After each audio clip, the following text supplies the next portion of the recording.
Ibu bapak dan juga saudara-saudariku yang terkasih di dalam Kristus, bersama dengan Gereja Kudus kita pada minggu ini memasuki hari Minggu Prapaskah pekan yang ketiga. Permenungan akan saya dasarkan pada bacaan yang kedua yang diambil dari surat Rasul Paulus kepada umat di Korintus, berbicara mengenai salib. Seringkali sebagai umat beriman Kristiani, kita mendapat pertanyaan yang terkadang sulit untuk kita jawab berkaitan dengan salib itu sendiri. Mengapa Tuhanmu yang mati di kayu salib itu bisa menyelamatkanmu?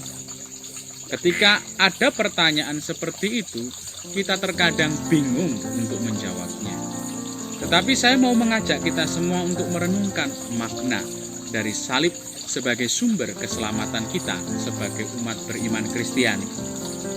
Kalau kita lihat, manusia pertama, yaitu Adam dan juga Hawa, itu dikeluarkan dari Taman Firdaus, dan saat itu yang namanya Firdaus atau surga dikunci oleh Allah, sehingga akhirnya manusia tidak bisa tinggal di dalam surga karena apa?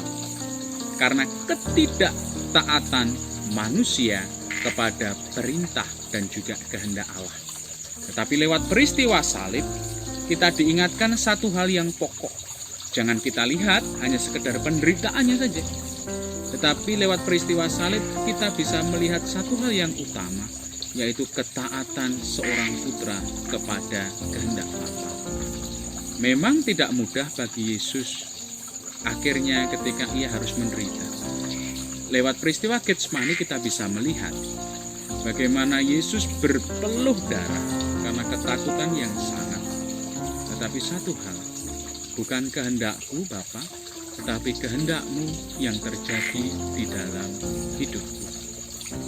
Mengalahkan diri, mengosongkan diri, dan mengutamakan kehendak Allah daripada kehendak diri sendiri, itulah yang akhirnya membawa Yesus kepada kebangkitan, kepada keselamatan. Dan saat itu, lewat peristiwa salib itu sendiri, pintu surga kembali dibuka karena ketaatan putra. Semoga akhirnya betul sebagai orang beriman Kristiani, kita pun menghidupi semangat salib, yaitu semangat ketaatan, taat kepada kehendak Bapa, dengan pertama-tama mengalahkan yang namanya kehendak diri sendiri. Semoga akhirnya kita berani menjadi pribadi-pribadi seperti halnya Yesus, mengutamakan kehendak Allah dibanding kehendak diri kita sendiri. Rahmat Allah sendiri memampukan kita untuk